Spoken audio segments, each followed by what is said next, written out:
เจริญพรท่านสาธุชนทั้งหลายรายการธรรมทานจากวัดพุทธปัญญาเมืองพโมนารัฐแคลิฟอร์เนียประเทศสหรัฐอเมริกา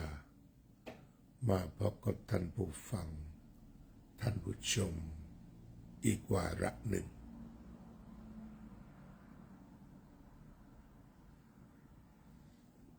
วันนี้วันที่11เดือนกุมภาพันธ์พุทธศักราช2569ขณะนี้วัดพุทธปัญญาฝนช่ำฝนตกตามที่ทางพยากรณ์อากาศได้ทำนายจริงๆตกเสียช่ำเลยเจริญพรโยมกัลยาวงศ์ทิพย์คงคาโยมสุนิตวงศ์สุเทพโยมจิรารัตน์เกียรติสันติกุลอากาศในหนาวเหน็บเลย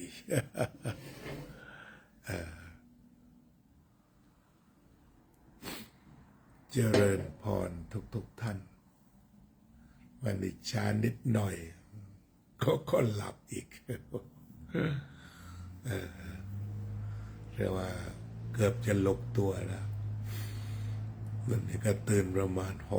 6:10แบบหลับแบบลึกสนิทแล้วก็ตื่นขึ้นมาการเดินทางไกลของพระสงฆ์จากเท็กซัสไปยังวอชิงตันดีซี Walk for Peace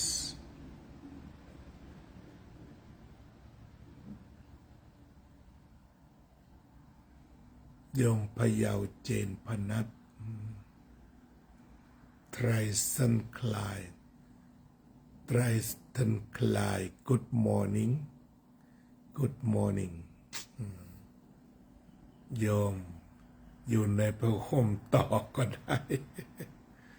หนาวดีนะแบบนี้ดีอากาศน่านอนแหละเขาว่างั้นนะ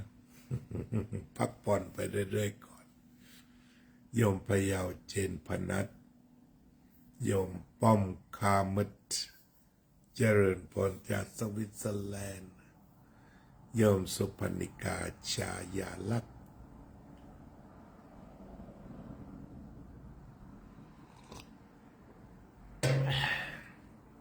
อุ่นน้ำร้อนสักหน่อยการเดินทางของพระสงฆ์ถึงวอชิงตันดีซีโดยสวัสดิภาพเมื่อวานทางมหาวิทยาลัยจอร์จวอชิงตันยูนิเวอร์ซิตี้จัดการต้อนรับอย่างสมเกียรตินอกจากนี้ยังมีพระสงฆ์แถวนั้นที่พอจะมาได้จำนวนมากก็ได้มาต้อนรับด้วยหอประชุมใหญ่ของมหาวิทยาลัยจอร์จวอชิงตันเต็มที่เรียกว่าเป็นการสมเกียรติของพระสงฆ์นั้นก็ได้มีการทำวัดสวดมนต์เย็นมีการแผ่เมตตาเจริญอานาปานสติด้วยกันจากนั้นก็เป็นการพูดธรรมะเรื่องสมาธิภาวนาเรื่องสันติภาพซึ่งพูดถึงการปฏิบัติสติการเจริญสติในชีวิตประจำวันที่ทุกคนฟังได้เข้าใจเจริญพรโยมอุบลอินทวงศ์นำความปราบปลื้มมาสู่ประชาชนทั้งหลาย เรียกว่าสมเกียรติก็คือเป็นเกียรติแห่งธรรมะเพราะว่าท่านผู้มีเกียรติทั้งหลายณจุดนั้นมากันเต็มตั้งใจฟังธรรมะอย่างยิ่งแล้วก็ที่ถ่ายทอดสดมีผู้ชมจากทั่วโลกชมสูงสุด 13,000 คนเดี๋ยวเริ่มถ่ายทอดสดก็ประมาณ 77,000 กว่าแต่ก็เมื่อท่านบรรยายธรรมเรื่องสันติเรื่องความสงบก็เพิ่มขึ้นไปถึง 13,000 คนสูงสุดก็นับว่าเป็นการเผยแผ่พระพุทธศาสนาที่ยิ่งใหญ่ที่สำคัญที่กว้างไกลโดยออกมาจากการประกาศธรรมจากปากของพระภิกษุสงฆ์ในดินแดนสหรัฐอเมริกาการแสดงธรรมของท่านสมบูรณ์แบบกล่าวคือได้กล่าวถึงเรื่องการเจริญสติในชีวิตประจำวันในทุกแง่ทุกมุมที่ทุกคนทุกชาติทุกศาสนาสัมผัสได้ 13,000 คนที่เข้าไปชมนั้นเรียกว่าจอไม่นิ่งแล้วก็ที่เราก็สามารถจับดูได้ก็คือประเด็นชื่นใจสงบไม่มีการวิจารณ์ด้านอื่นของทางคริสต์ก็ปกติขอให้พระเจ้าคุ้มครองท่านคุ้มครองประสงค์การเผยแผ่ธรรมของท่านกระชากจิตสำนึกอันดีงามของมนุษย์จำนวนหลายล้านคนทั่วโลกให้ออกมาแสดงตนเพราะการชุมนุมใหญ่ๆส่วนใหญ่มันก็มีเรื่องของบวกลบเรื่องชอบเรื่องชังเสมอแต่การที่ท่านเดินแล้วเกิดการชุมนุมของคนเป็นการชุมนุมที่เหนือชอบชังเป็นการชุมนุมที่ชื่นใจตรงนี้ก็น่าจะเป็นต้นแบบของการประชุมกันหรือการชุมนุมกันของคนที่เราจะต้องเรียนรู้ว่าทำอย่างไรเมื่อประชุมกันแล้วจะมีแต่เรื่องดีๆมาเล่าสู่กันฟังเป็นเรื่องชีวิตที่ทุกคนเข้าถึงและสัมผัสจะอยู่ในสันตินั้นนานแค่ไหนก็เรียกว่าเป็นความพยายามที่ประสบความสำเร็จเรื่องสันติยิ่งเพราะว่าพวกเราก็มองเห็นสันติภาพเป็นเรื่องสำคัญอาตมาทำTikTokมา2 ปีกว่าก็มีเป้าเรื่องนี้ Peace Job Family ก็คือเปิดTikTokขึ้นมาคุยกันทั้งเป็นรายบุคคลเป็นเรื่องเนื้อหาแต่ว่าชวนกันมาสร้างสันติภาพเราเดินทางเดียวกันทีนี้เมื่อมาถึงจุดนี้ท่านก็บอกว่าทุกคนสามารถเดินทางในเส้นสันติภาพได้หากมีสติและสัมปชัญญะทุกคนเข้าถึงสันติภาพได้ทั้งหมดสันติภาพเป็นเรื่องภายในเมื่อไม่ถูกความเร่าร้อนแห่งความชอบหรือความชังมาปกคลุมมาบีบคั้นก็จะพบแต่ความสงบเย็นเจริญพรคุณโยมดวงสมรวงลิ้มโยมกัลยาเห็นภาพอาจารย์ปิยะและอาจารย์ถนัดท่านไปแต่เช้า อาจารย์ถนัดถ่ายทอดสดตั้งแต่ก่อนเพลงที่นี่เป็นการกล่าวคำต้อนรับเดี่ยวในนามสมัชชาสงฆ์ไทยในสหรัฐอเมริกาแล้วต่อจากนั้นก็มีการกล่าวธรรมะในช่วงเย็นๆที่นี่สักประมาณบ่าย3 โมงบ่าย3 โมงเย็นประมาณนั้นช่วงบ่าย3 ถึงบ่าย 4พระธรรมเทศนาขนาดยาวจะอยู่ตรงนั้นโยมไพจิตรบุญร่วมก็นับว่าคณะสงฆ์ของเทรวาทหรือคณะสงฆ์ของมหายาน ก็ได้รวมตัวกันทำงานเป็นอย่างดี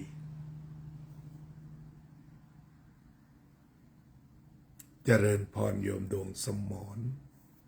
เจริญพรโยมไพจิตรงั้นงานสันติภาพครั้งนี้ก็เป็นการเดินตามรอยบาทของพระบรมศาสดาที่ตรัสว่าดูก่อนภิกษุทั้งหลายเธอทั้งหลายจงจาริกไปเพื่อประโยชน์เพื่อความสุขแก่คนเป็นอันมากจงประกาศพรหมจรรย์งามในเบื้องต้นงามในท่ามกลางและงามในที่สุดถึงพร้อมด้วยอัฏฐะและพยัญชนะคำสั่งนี้มีเมื่อ 2,569 ปีที่แล้วแล้วก็มีพระภิกษุออกสตาร์ทเดิน60 รูปพระพุทธเจ้าก็เดินไปตำบลอุรุเวลาเสนานิคมที่ชดินอยู่ก็เรียกว่าเดินไกลเหมือนกันเพื่อไปประกาศพรหมจรรย์อันประกอบไปด้วยศีลสมาธิปัญญาหรือเรียกกันว่าไปประกาศเรื่องสงบเพราะศีลสมาธิปัญญาก็คืออริยมรรคมีองค์8อริยมรรคมีองค์8ก็คือสร้างสันติภาพพระพุทธองค์เคยตรัสไว้สันติมัคคะปรุหยะขอเธอจงถางทางหรือเธอจงสะสมเส้นทางแห่งความสงบเถิดทางสงบก็คือศีลสมาธิปัญญาหรืออริยมรรคมีองค์8นี้โยมรมรวินจารุกุลศิลป์โยมมนทาตุสังเจริญพรโยมมนทาถ้าเจอโยมสุทินก็แจ้งทราบโดยว่าปัจจัยที่ถวายมาตั้งแต่วันเกิดก็ได้รับเป็นที่เรียบร้อยให้แจ้งให้ทราบด้วยทั้งสองท่านขอบคุณและอนุโมทนายิ่งเจริญพรโยมรมรวินจารุกุลศิลป์ที่บ้านคุณโยมรมรวินตอนนี้ฝนเป็นอย่างไรที่วัดพุทธปัญญานี้เบาแล้วเมื่อก่อนนี้ลงแน่นมากแต่ตอนนี้ก็ชุ่มไปทั้งวัดนะโยมน้อยพรหมประเสริฐการเดินธุดงค์ของพระก็มีมาตลอดในประเทศไทยของเราหลายปีมานี้เราก็ได้พบพระสงฆ์เดินเท้าเปล่าอยู่ตามถนนรูปเดียวบ้างเป็นหมู่เป็นคณะหรือเป็นร้อยรูปนะทุกคนก็เดินเพื่อสันติภาพเดินแล้วสงบ ปี2565อาตมาก็เดินจากสวนโมกอันดามันมาสู่สวนโมกชัยยาสั้นๆ190 กิโลเมตรเดินถึง9 วัน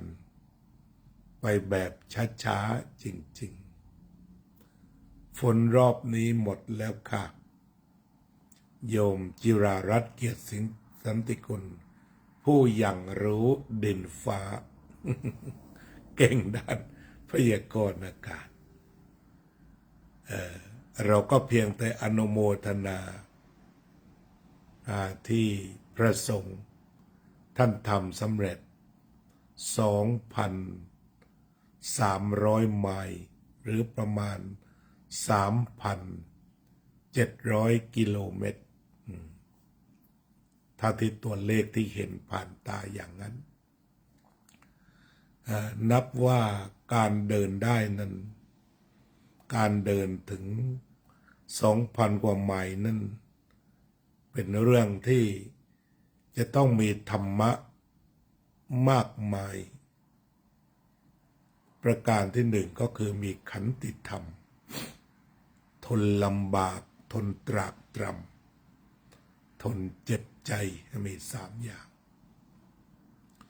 อาทิตย์นี้ตะวันเริ่มใหม่อาทิตย์นี้จะเริ่มใหม่ฝนตกหรือเปล่าโยมทิติมาสบายไหมอยู่ประเทศไทยเป็นอย่างไรบ้าง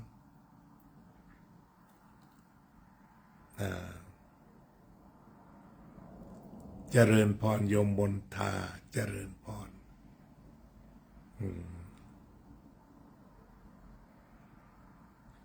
โยมดูจากดาวเทียม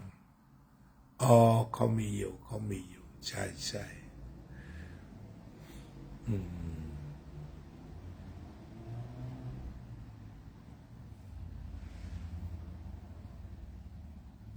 จะต้องมีความอดทนที่สุดไม่ใช่ทนธรรมดาต้องทนลำบากและทนตรากตรำการทนลำบากนั้นก็คือการเดินเท้าแบบเป็นพันไมล์จะเจ็บปวดอยู่ตลอดเวลานะเท้านี่เรียกว่าจะผุพองจะต้องบ่งน้ำจากเท้าตลอดเวลาเป็นการเดินทางที่สำคัญที่สุดทนลำบากทนตรากตรำนั้นก็คือทั้งแดดฝนหิมะครบถ้วนสมบูรณ์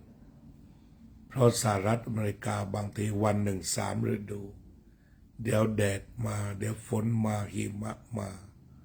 ทนอยู่อย่างนั้น100 กว่าวันจะเป็น108หรือ110จำไม่ได้แน่ขออภัยด้วยก็เป็นว่า3 เดือนกว่าจากเท็กซัส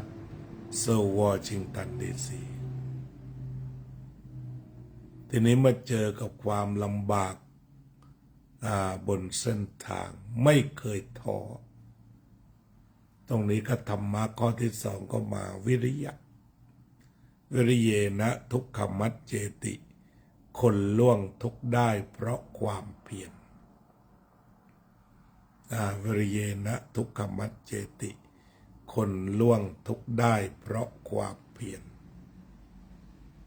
ทีนี้ความเพียรในขั้นที่ว่าสู้ระดับแกร่งระดับเหล็กกล้านี้ก็เป็นการแปรสภาพจากความเพียรธรรมดากลายเป็นตบะจากความเพียรกลายเป็นตบะตบะก็คือความเพียรเครื่องเผากิเลสตบะคือความเพียรเครื่องเผากิเลสนั่นก็หมายถึงว่าเผากิเลสเส้นละลายความเพียรเครื่องเผากิเลสอย่างยิ่งตบะเรียกว่าเผากิเลสชนะ หมดเลย เนี่ยมีความเพียรมีขันติธรรมมีจิตใจอันงดงามในท่ามกลางความแกร่งมีแต่ความอ่อนโยนและรอยยิ้มเมื่อวานฝรั่งเขียนกันเยอะ smiling is peace smiling reflecting peace เจริญพรโยมบัวผันสบายดีไหมทางรีโน่ฝนตกหรือไม่อย่างไรเจริญพรเจริญพรเจริญพร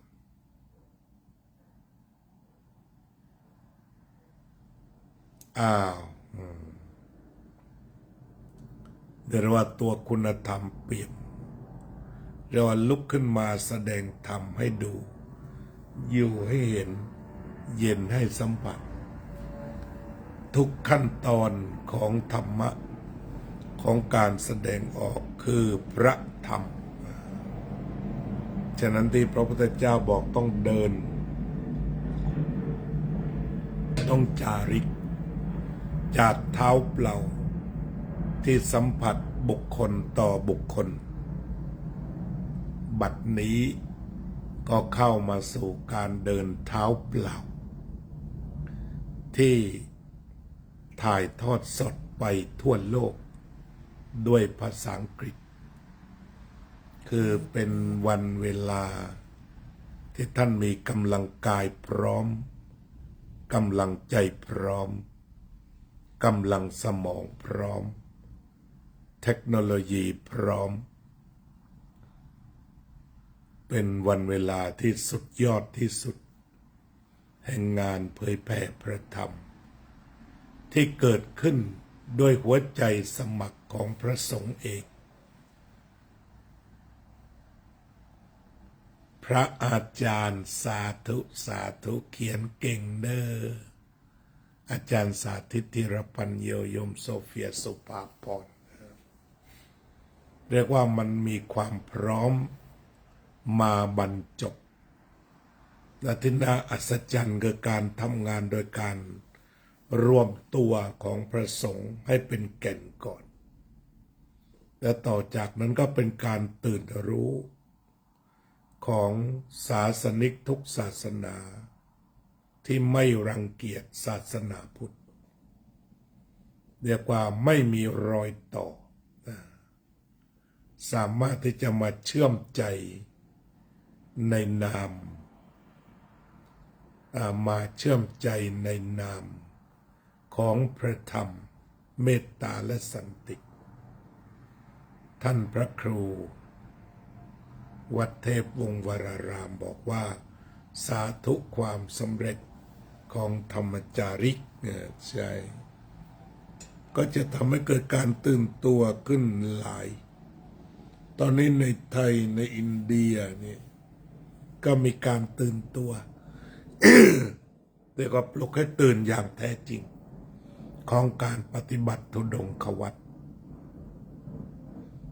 ก็เรียกว่ามีแต่อนุโมทนาในงานเผยแผ่ธรรมที่เชื่อมโยงระหว่างอุดมการณ์ในยุคพุทธกาลที่ทำตามอุดมการณ์นั้นคือเดินเท้าและขณะเดียวกันเมื่อการละสมัยได้วิวัฒนาการมาถึงยุคดิจิทัลก็ได้เผยแผ่การปฏิบัติธรรมยุค tradition สู่ยุค modernization แล้วก็ยุคดิจิทัลอย่างสวยงามวันนี้อาตมาก็คงจะสนทนาชื่นชมอนุโมทนาแต่เพียงแค่นี้ขอทุกท่านได้ร่วมกันเจริญสมาธิภาวนาสร้างสันติภาพกันต่อไปการเดินสันติภาพจบสิ้นลงขณะเดียวกันเราก็จะได้เจริญสมาธิภาวนาเพื่อสืบทอด การสร้างสันติภาพและจะต้องอยู่เพื่อสันติภาพสืบไป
สัพเพ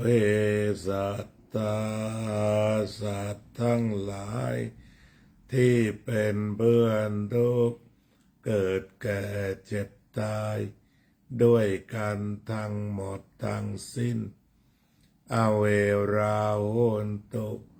จงเป็นสุขเป็นสุขเถิดอย่าได้มีเวรแก่กันและกันเลยอัพพยาปัจจาโหนตุจงเป็นสุขเป็นสุขเถิดอย่าได้พยาบาทเบียดเบียนซึ่งกันและกันเลยอานิกาโหนตุจงเป็นสุขเป็นสุขเถิดอย่าได้มีความทุกข์กายทุกข์ใจเลยสุขีอัตตานะปริหารันตุจงมีความสุขกายสุขใจรักษาตนให้พ้นจากทุกภัยทั้งสิ้นเถิดอภิวาทนาสีลิสสะนิจจังวุธาปัจจายิโนจัตตารโอธรรมาวัฏันติอายุวันโนสุขังภะลัง